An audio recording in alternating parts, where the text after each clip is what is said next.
উকিল সাহেবকে তার নতুন বউ জিজ্ঞেস করলো, আচ্ছা এই উকালতির মানেটা কি? তখন উকিল সাহেব বলল, দাঁড়াও আমি তোমাকে একটা উদাহরণ দিয়ে বোঝাচ্ছি। ধরো আমার কাছে দুইজন লোক আসলো, একজন খুবই পরিষ্কার পরিচ্ছন্ন আর একজন খুবই অপরিষ্কার নোংরা। এখন আমি এই দুইজন লোককেই বললাম গোসল করার জন্য।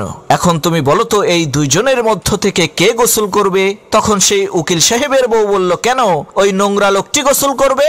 উকিল সাহেব বলল, না ওই পরিষ্কার লোকটি গোসল করবে, কারণ তার গোসল করার অভ্যাস আছে। আর ওই নোংরা অপরিষ্কার লোকটি তো গোসলের মর্মই বোঝে না, ও গোসল করবে কেন? উকিল সাহেব আবার তার স্ত্রীকে বলল, এখন বলো কে গোসল করবে?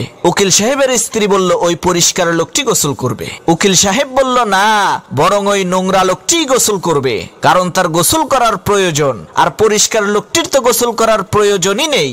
এরপর উকিল সাহেব আবার বলল, এখন বলো কে গোসল করবে? তখন উকিল সাহেবের স্ত্রী বলল, ওই নোংরা লোকটি গোসল করবে। উকিল সাহেব বলল, না দুইজনেই গোসল করবে, কেননা নোংরা লোকটির গোসল করার প্রয়োজন আর পরিষ্কার লোকটির গোসল করার অভ্যাস, তাই দুইজনেই গোসল করবে। উকিল সাহেব আবার বলল, এখন বলো কে গোসল করবে? তখন উকিল সাহেবের স্ত্রী বলল, দুইজনেই গোসল করবে।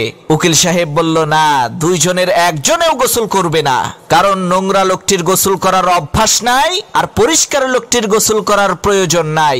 উকিল সাহেব আবার বলল, এখন বলো কে গোসল করবে? তখন তার স্ত্রী বলল, আমি মাফ চাই, এখন তুমি বলো কে গোসল করবে, কারণ তুমি প্রত্যেকবার আলাদা আলাদা উত্তর দাও আর প্রত্যেকটা উত্তরই সঠিক হয়। এখন আমি বুঝবো কি করে যে কোন উত্তরটা সঠিক?